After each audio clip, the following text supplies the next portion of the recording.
Premier League football returns to the Etihad. It's Man City versus Everton today. Everton looking like they're going to set up very defensively in terms of their system and personnel. 5-4-1, basically getting everyone behind the ball, I assume, and counter-attacking infrequently. I fully expect City to have like more than 70% of the ball, and with Haaland playing, he should hopefully be able to bag a couple goals as well. The fullback situation is interesting. It's Lewis and Ake again. I don't really know what's happening with City's fullbacks. Cancelo, again, he's fit, he's just not starting. I'm not against it, because I like the idea of Lewis getting more game time. He does need to improve defensively, but offensively, in possession, seems to be really good. And Ake's just been playing really well recently, so I'm guessing it's just more rotation more than anything else. I'm going to say City will win today. I'm going to say they won't concede. It'll be 3-0. And it'll be a lovely day. Got to keep the pressure on Arsenal. And speaking of lovely, it was so surreal. Shout out, if you're watching this, shout out Louis, who I just like bumped into at the Etihad. He's one of the followers of this channel. Runner-up in the quiz, that's what I'm trying to say. Yeah, we just had like a quick chat with him. This is when Nobbins, I was like, what? It was just so surreal. And like, kind of a picture, I was like, yeah, amazing. So there you go. I am a celebrity. But yeah, shout out Louis if you are watching this. Lovely to meet you, and lovely to meet anyone. Guys, if you recognise me, because I always get messages saying, oh, I recognise you at the Etihad, but I didn't say anything. If you see me, please come up and say hello or say hi, because it's really cool. Yeah, let's get to the match. We are out here. Don't say it, don't say it, don't say it, don't say it. Oh, Etihad. Just two teams, Everton. Let's give a big blue welcome to our boys in blue, the current Premier League champion, Manchester City.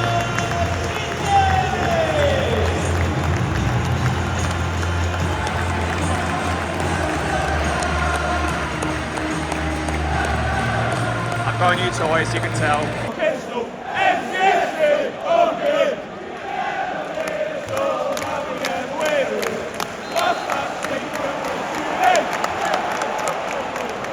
Already my money's down. It's gonna be alright.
Substitution for Everton, coming on 11 minutes as well. 22, Ben Godfrey.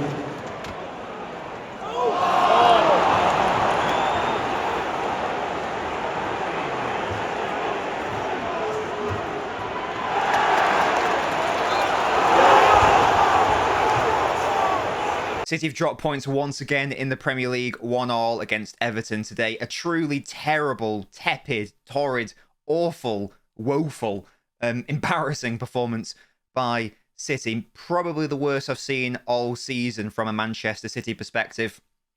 I'm not going to blame the referee at all for this result. We'll get on to where I think the game actually was won and lost, but it was overall a terrible performance from everyone involved, basically. I thought the referee was genuinely abhorrent. There was even some shambles where the linesman lost his microphone. There was a 10-minute delay. And as I say, that didn't have a bearing on the result for me, but it's very frustrating to watch. I don't think Everton played well. I thought Everton were also poor. We'll get on to Man City also being poor, but this wasn't like a Brentford situation where Brentford deserved to win that game because they played better than City and they deserved to win that game. Everton weren't good at all by any means. This wasn't some tactical masterstroke by Frank Lampard. City were just incompetent, quite frankly. Frank Lampard, do you get it? I don't think City necessarily deserved to win. In an ideal world, both teams would have lost this game. Neither team deserved anything from this game. It was truly terrible from both teams. Just quickly ranking the away fans, 5 out of 10, good numbers, but for most of the game they were quite quiet, the Everton fans. I'll give that 5 out of 10. So yeah, poor in terms of the fans, poor in terms of the referee's performance, poor in terms of Everton and Man City's performance. So let's now go on to the Man City performance, shall we? It started off well, lovely stuff. Haaland with a goal, water is wet. We'll love to see that. It was nice work from the two wingers, Grealish and Mahrez, in the build-up to that goal. But in the grand scheme of things, City didn't create anything, basically, from open play. The other two best chances they had in the game was a John Stones header, which came from a free kick, which hit the post, and then which should have gone in. And then the last minute was Rodri with a header. Again, the header should go in. But these are chances created from set plays. And apart from the Haaland goal, and I think one instance where Mahrez forced Pickford into a save late on, I can't really remember any other times where City actually created something. There's an issue here, and it's not just limited to this game. I don't think City have played well since October, maybe. Genuinely played well. They've been getting over the line recently, and not maybe the worst performance from City that I've seen in a long time. This is worrying, honestly, from a City perspective. It's not only the fact that City aren't playing that well, Arsenal are also playing very well. Just touching on the game today, and maybe it is a wider issue as well, the team selection was a little bit confusing for me. This Grealish-Mahrez winger pairing works brilliantly well in instances where there is a risk that City will not be able to control the game and City need to slow the play down. That will give City control in the game. That will make them less vulnerable to transitional attack. And it means that City, as I say, will control the game and eventually they'll break through. You don't need that. I don't think you need that against Everton at home. Everton are shite. So I don't know why we need to play with these wingers. I would have loved to have seen more direct wingers. Foden, for example. I mean, everyone was screaming around for Foden to come on much earlier. From the get-go, I think this game was crying out for a much more direct player on the wing, whereas Grealish and Mahrez, whilst they are excellent players, they are much more passive than active in respect of how they approach wing play, if that makes sense. And indeed, both of them are more suited, in my opinion, to having an overlapping fullback to bounce off. We had Ake, a centre-half at left-back, and we had Rico Lewis, who is literally a child, nominally at right-back. He was playing more central midfield. We'll get into that. Everton didn't have to do anything really today. They weren't brilliant from an organisational perspective. And normally, if you want to get something from City, you normally have to be brilliant defensively. It was almost as if they just all they had to do was turn up. Because this City side were not penetrative at all because of their own shortcomings rather than Everton being excellent, if that makes sense. Sorry if it sounds like I'm having to go with Everton and trying to downplay their performance, but this, for me, anyway, let me know what you guys think. For me, anyway, this was much more City were not at it, rather than Everton forcing them to not be at it. Kevin De Bruyne was awful today. awful, which is really bizarre considering how excellent he was against Leeds. But today he was dross. I think the fact that we weren't able to create anything from open play stemmed from those less active and more passive wingers. Fullbacks are also an issue, I think. Ake has been brilliant. He is a centre-back, though. He's not João Cancelo or Kyle Walker, who were left on the bench today. Rico Lewis has been getting lots of plaudits, and rightly so. He's only just turned 18, and he has been putting in some very good performances. For example, against Leeds, he was very good. And in possession and offensively against Liverpool, he was decent. My question mark and my critique of Lewis from the games I've seen of him so far, the games that spring to mind are Chelsea and against Liverpool in the League Cup, are defensively, is he good enough? Is he there yet? And obviously he isn't. We saw that in the Chelsea game. We saw that in the Liverpool game. And I think we saw it today, to be honest. I'm not trying to put the blame at Lewis's door by any means at all, because overall I thought he played well. But for the goal, I mean, Rodri gives the ball away for a start. For Everton score, Rodri gives the ball away. And Lewis does well to get back, but I implore you, go back and watch that goal when the play slowed down. Lewis has got back into a good position because Lewis is starting from a central midfield role in possession. City playing like a 3-2-5 almost, with Rodri and Rico Lewis as like a not a double pivot, but they're like the more central midfield players. So I don't mind Lewis being out of position when Rodri gives the ball away, because Rodri shouldn't give the ball away. And Lewis does well to get back into a good position. I don't know why Lewis just doesn't react to Gray. I mean, it's a fantastic strike by Gray. It's a very low probability. Shouldn't go in, and I'm sure he could take that shot another however many times. He probably wouldn't go in like that. It's such a fantastic goal. But my question is, why isn't Lewis closing him down? He's now got into the position. He now needs to occupy. You're out of possession. You now need to go back to your right back slot almost, and he just doesn't. And as I say, go back and watch it. Lewis almost realizes that Gray's about to take a shot. He's almost it's almost like he's taken aback that Gray's about to take a shot. So Lewis has got himself into what he thinks is a good position. Maybe he's thinking Gray's going to play it across goal. But then you've got, I think it's either Akanji or Rodri who's the player who will be closing that. So Lewis is sort of in no man's land, not really contributing to the defensive effort of that goal. He should be closing down Gray and preventing the shot. That doesn't happen. I'm not trying to put the blame at Lewis's door at all, but in that, because Rodri gives the ball away, etc. But that was a moment, and across the whole game as well. It wasn't a game for me to not include João Cancelo or Kyle Walker in the game. If you want to play Lewis, that's fine, but having Ake at left back at the same time when it's a team that you're going to struggle to break down is fine against Leeds, who are really bad defensively and will leave lots of space. Everton were never going to leave any space.